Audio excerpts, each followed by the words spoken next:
All right, so we have a disease that has led the leading cause of death since 1950. Okay. We have a disease that cost this country about 229 billion plus, and that's billion with a B, per year. Check. We have a disease that 1 in 5 people will die from this year. Okay. A lot of people. One person every 34 seconds will die from this disease. All right. So if those points alone aren't enough for you to be like, hey, Dr. Barry, I need you to give me some tips on heart health and more importantly, heart health awareness because it is Heart Health Awareness Month, I don't know what to tell you. So again, Dr. Barry Pierre here, board certified internist. And on here episode, we're going to talk about Heart Health Awareness Month. We're going to give you 5 different kind of points in vantage positions to look at when thinking about heart health awareness and why we again scream from the rooftops every February when it comes to worrying about the heart. So I think first and foremost, let's start off where we just kind of know what our baseline is. Let's talk about some risk factors associated with heart disease because I think if you understand the risk factors and you understand so you can change versus those you cannot change, then you do a much better job at trying to, again, extend that quality of life and not become a part of that sobering statistic that I mentioned earlier. So let's talk about risk factors associated with heart disease. So the ones that we can deal with, ones that we are aware of, we know high blood pressure is a huge one. Because if your blood pressure is uncontrolled, we know that the longer your blood pressure is uncontrolled, the more stress it puts on the heart. So that's an easy one. Diabetes. I think a lot of people, when we talk about diabetes, especially here on this channel or various other channels, I'm big on stressing the fact that diabetes is not about blood sugar. Even though, yes, blood sugar is what you hear about. Blood sugar is the biggest disorder. But diabetes is such a significant vascular problem. And guess what? When it comes to vascular issues, the cardiovascular system gets affected. We know that hyperlipidemia, or what we better know as high cholesterol, another significant risk factor associated with heart disease. When we think about having a heart attack, when just that process of having a heart attack, what usually occurs is that you have plaque built up that occurs and actually blocks blood flow in your arteries, especially arteries in the heart, to specific position of the heart, and then bam, we have the heart attack. The same thing occurs when I'm talking about a person with a stroke. You have plaque buildup that occurs, and all of a sudden you have brain tissue not getting the blood flow it needs. So yes, high cholesterol. Again, that's something that we like to shoo and act like it's not a big thing. High cholesterol is also another significant risk factor associated with heart disease. We know smoking is a big one. I say this all the time. I've been saying this for years. There's no viable reason why you should be smoking a cigarette. Nothing good comes out of smoking a cigarette. At least at this point in age, we're shooing people out of restaurants. We're shooing them out the buildings. Like we're trying to ostracize anyone who decides they're going to smoke a cigarette. Even though, yes, I know cigarette smoke is still here. I know it's addictive. But there is no positive benefit that comes from smoking a cigarette. You know, whenever we think about a disease process, whenever we think about a cancer-related process, smoking is always a significant risk factor.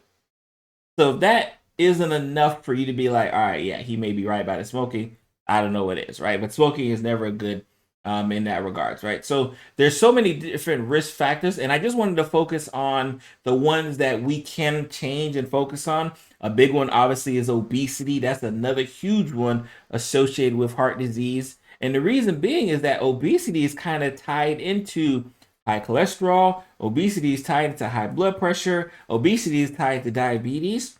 So yes, you can have one of those diseases, high blood pressure, high cholesterol, diabetes, play a factor in your heart disease, or you could be obese and that could put additional stress along with bringing high blood pressure, high cholesterol, heart disease. Now, again, before anyone comments, just because you're obese does not mean that you're automatically going to have high blood pressure, high cholesterol, diabetes. Again, I sit from a throne where, yes, I'm obese, but fortunately, I don't have any of those other medical conditions. That doesn't mean I'm gonna continue being obese. Obviously, if you caught this first episode this year, we talked about how we're changing that. I definitely suggest you follow up. No, sorry, it was actually the last episode in December. Please follow that. But it's to understand that obesity is a significant risk factor associated with heart disease because it is associated with high blood pressure, high cholesterol, and diabetes. So definitely some significant issues that we need to deal with. And again, if you don't get anything else from the risk factor section, you shouldn't be smoking, right? There's really no point to be smoking, right? So let's talk about some tips, right? Because I think the reason why you come to this video, right, or you listen to this podcast, is you want to hear some tips on how to avoid being a part of the statistic. Again, you don't want to be the one person out of the 5 who will die this year from heart disease. You don't want to be that, I hope, right? So let's talk about how regular checkups can lead to the prevention. Because when I talked about those risk factors, high blood pressure, high cholesterol, diabetes, obesity, guess what typically occurs? That's what typically we follow up with in the outpatient setting are high blood pressure, high cholesterol, diabetes, and your obesity, right? So if you are routinely getting checked and routinely getting these disease processes managed on an outpatient basis, however you get that managed, we know that it will play significant dividends in the end as far as trying to avoid the end result. Because when we think about heart disease and more importantly, heart health is a continuous process. Heart disease is the end process. It is the byproduct of all of these significant issues eventually saying, hey, you know what? The heart's like, you know what? I'm tired. I can't do it no more. This blood pressure is way too high. I can't deal with the stress. This diabetes is not controlled. I cannot deal with the stress. This cholesterol is not under control. I cannot deal with the stress. So you end up having heart disease as a sequelae of the other risk factors associated. And if you happen to be a smoker, then you already know how it goes, right? So usually during these routine checkups and just kind of following, making sure, again, we are checking for making sure your blood pressure and all of your other diabetes and cholesterol is under check. We're checking to make sure your weight is under control. We're checking to make sure that you're following all of the tips of tobacco cessation, right? So we are going to be actively trying to combat all of the risk factors associated with heart disease. So that's why having regular checkups is extremely important. If you're young, and I want to speak to my young folks right now, if you're young, understand that, again, we don't necessarily want to see you in the office every month. That's not the case, because if you're young and you're healthy, and we determine you're healthy because we do all the blood tests and we do all the checkups, maybe just once a year around your birthday. That's all we're asking for. But when you go, and I wish I was being hyperbolous, there's people who can go a decade and not see a medical professional and be shocked at the end when their medical professional says, hey, not only do you have diabetes, it's uncontrolled, not only do you have high cholesterol, uncontrolled, but you have high blood pressure, and now I have to send you to a specialist. We don't want to, again, I hate to be the bearer of bad news. I remember, let's bring back to my primary care days. I remember when I would have patients who would not see a doctor for 5 to 10 years, because that's how it was. Unfortunately, a lot of them were men. They wouldn't see a doctor for 5 to 10 years. And then they come to see me and say, Doc, I'm perfectly healthy. And whenever I hear perfectly healthy, I always ask, okay, when is the last time you saw a doctor? And when they look up in the sky, when they do one of those things where they look up in the sky, my podcast listeners can't see me, but I'm staring in the sky blankly. I already know that they have no clue. They can't even remember the date. And if you can't remember the last time you saw the doctor, it's been too long. If you don't take anything from today's episode, if you cannot remember the last time you've been to a doctor, it has been too long, and you need to change that like today. Change that ASAP. So understanding that during these regular checkups, we're going to be screening, we're going to be treating, we're going to be managing, we're going to be educating on all of the significant risk factors that we're actively managing to make sure that you don't end up in a hospital after getting a heart attack, to make sure you don't end up in a hospital after getting a stroke, to make sure you're not a part of the 1 to 5 people who will die this year from heart disease, to make sure you're not part of the 1 person every 34 seconds who will die from heart disease. We want to make sure that's the case. And we can't do that if you're not actively being followed up and checked on. So make sure, again, number 2, make sure you get your routine checkups. Like that's what I ask if you don't take anything. Diet and heart health. Number 3, diet and heart health. Obviously, I think this kind of is self-explanatory, but I would definitely want to get into it. The link between diet and heart health is so important because we know the link between diet and blood pressure is important. The link between diet and diabetes is important. The link between diet and high cholesterol is important. The link between diet and obesity is important. If you guys get my drift, I'm going to keep referring to those significant risk factors because if we can tackle those risk factors, maybe heart disease won't keep being the number 1 disease since 1950. But it's because we have not been able to attack those 4 risk factors, the diabetes, the hypertension, the high cholesterol, the obesity, because we haven't, and obviously my smoking cessation, because we haven't been able to attack that, it's because, and that is the reason why heart disease still reigns supreme as far as leading cause of death. So when we talk about how diet helps, just actively managing your diet will help, again, follow that kind of train. It's, hey, if you manage your diet, well, guess what? Your blood pressure is better controlled. And guess what? If your blood pressure is better controlled, you have less stress on the heart. You have less stress on the heart, your heart's going to be healthier. Guess what? If you manage your diet well, your blood sugar is controlled because you're managing your diabetes better. And if you're managing your diabetes better, guess what? The diabetes won't affect not only the heart, but it also won't affect the kidneys. It won't affect the rest of the vascular related system, which then ends up causing you to have bad heart health, right? Again, this is almost too easy. If we manage the cholesterol well through our diet, and there's lots of things that you can eat and eat in moderation, right? You can eat your fruits, you can eat your vegetables, you can eat your proteins, you can eat your whole grains, you can even eat your carbs as long as you do it in moderation. But in this country here, moderation really isn't our thing. Like, how many people, again, if you listen to this or watching this, when you get to this part, like, drop it in the comments. How many people understand that in the United States, moderation really isn't our thing?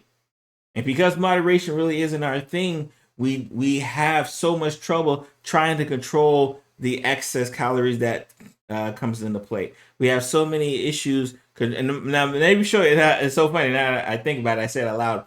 One thing we don't have an issue with moderation is our physical activity, which we'll talk about next. We have no issues in moderating our physical activity. A lot of times we've moderated that way too much for a lot of people. But when it comes to our diet and making sure what we take in versus what we expel out, we're not doing that. Dr. Sylvia Bowley, who's been an amazing guest on the show, she talks about it a lot, right? When she doesn't really talk about, calories in, calories out, it's energy in, energy out. That's the most important thing. A lot of us are taking in a lot of energy, but we're not putting out a lot of energy. And we just know that the math is simple. If you put out more energy than you put in, you will lose weight. You will control your diabetes. You will control your high blood pressure. You will control your high cholesterol. But that has to take into account. So, and we have to take into account because we have to acknowledge it. That's why I felt like this specific tip was extremely important. Understanding that diet and heart health go hand in hand. But the reason why it goes hand in hand, because diet and diabetes, diet and cholesterol, diet and exercise, diet and everything goes hand in hand. And eventually, because we know heart health is the end product of what we're doing in the beginning, we know that we'll do better. Let's go to physical activity, right? I kind of teased at it, right? Number 4, physical activity and heart disease. Think about it, y'all. Think about it. And I kind of mentioned this with the obesity, because our moderation when it comes to physical activity is great, we do a great job at moderating the amount of physical activity that we're doing. That's something that even me, yours truly, Dr. Barry, has worked on changing for year 2023. Like I'm to the point now. I've told myself. My wife calls it my hour back. Right. I told one of the things I wrote down as my goal is, hey, you know what? I want to get an hour back. And how am I going to get an hour of mine back? I say, you know what? Once I drop my kids off at school, instead of me just going, taking a shower, and rushing to go off work, I'm going to take that hour to just go to the gym and work out. Like, that's all I'm going to do. And I don't care what time, I don't care what patients may be waiting for me. I'm taking that hour to go work out and go to the gym. It's something that, like, it's been a great success so far. So again, if you're watching this next month, if you're watching this by the December, please keep me up to date and making sure that I'm holding myself accountable. But it's been such a blessing because starting your day off with just that level of exercise, that level of activity, and then you're able to go about the day, I started realizing, like, what was I in a rush for? And for a lot of us, we are in a rush to do things because, especially in this country, we're always busy.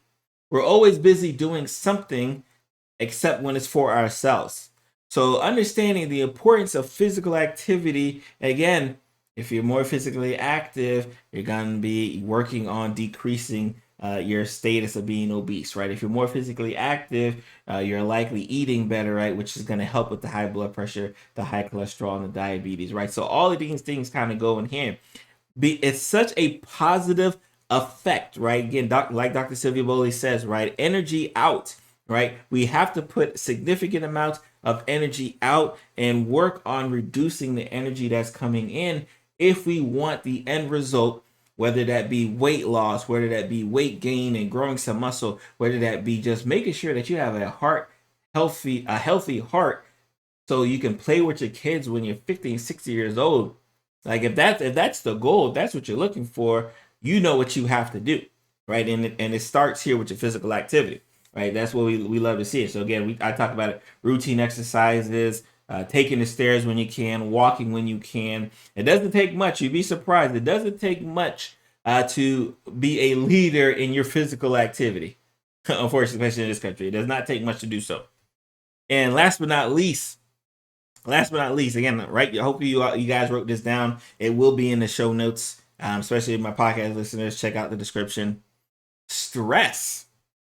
Like, how many people thought stress management was going to be one of my points? Like, if you did, leave a comment, say, hey, I see you. Stress management is so important because we know that stress on the heart has such a significant risk factor. But guess what? Some of the risk factors associated with stress on the heart is just stress emotionally. We know stress emotionally causes a rise in hormone levels that will negatively affect the heart when it's going. Like, obviously, let's say you're running from a bear. If you got to run from a bear, you want those stress hormones to kick in so you can get out of there. But after, fortunately, hopefully, you've gotten away from that bear, you don't want those same stress hormones to keep on running, right? So imagine people who are constantly stressed, constantly living in a state of stress. They're constantly living in a state where those hormones are producing, running, adding stress, and your heart can only deal with stress for so long. So that's why having good stress management, whether you're doing yoga, whether you're doing meditation, right, whether you're doing acupuncture, massages, right, just treat yourself something to kind of get yourself away, right, from what life may be throwing at you, will play such a significant risk factor. Because guess what? If you're stressed, guess what? You're probably not eating the best.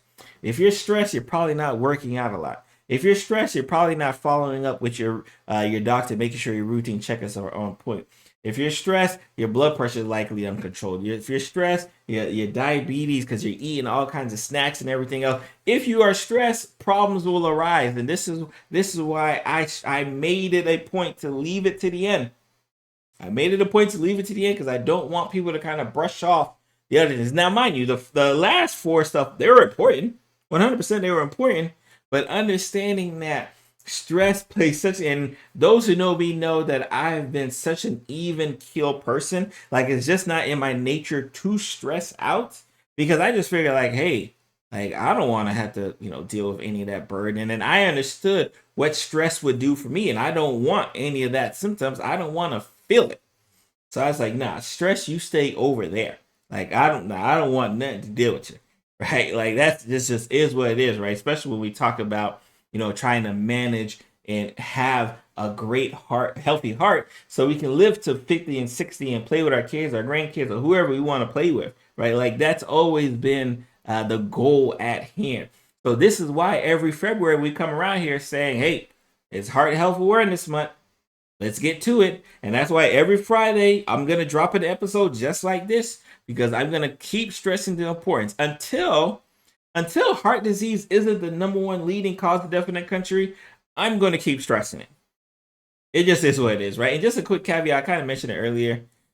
You know, I always hate to make these episodes like COVID related, but like these anti-vaxxers who are trying to insinuate that heart disease and heart disease related deaths are up because of the COVID vaccine, when heart disease has been the number one cause of disease since 1950. Like, guys, just stop it, right? It's at this point, it's just ridiculous, the amount of misinformation that continues to go from that side. It's just ridiculous at this point, right? I don't know what to tell them, man. But anyways, man, like always, if you have not had a chance, make sure you hop into the Patreon family at Dr. Pierre /Patreon. Let's have a discussion about today's show, or talk about whatever we want to talk about. It's in the Patreon family. We talk about whatever we want to talk about in there. So you guys be blessed. Make sure to subscribe to the episode, right? Make sure to check out, if you haven't had a chance, check out my episode on how social media has affected the practice of medicine. It's a good one. I think you should definitely, catch up to that, because again, I recorded it, so you should record it. You should listen to it or watch it. Make sure you subscribe to our YouTube channel. Make sure you are subscribed to the podcast, depending on where you're at. Follow me on my social media platform, especially if you're a TikToker. We go live every Thursday over there. I'll be over there this Thursday as well. So you guys be blessed. Have a great day, and I'm going to see you guys next week.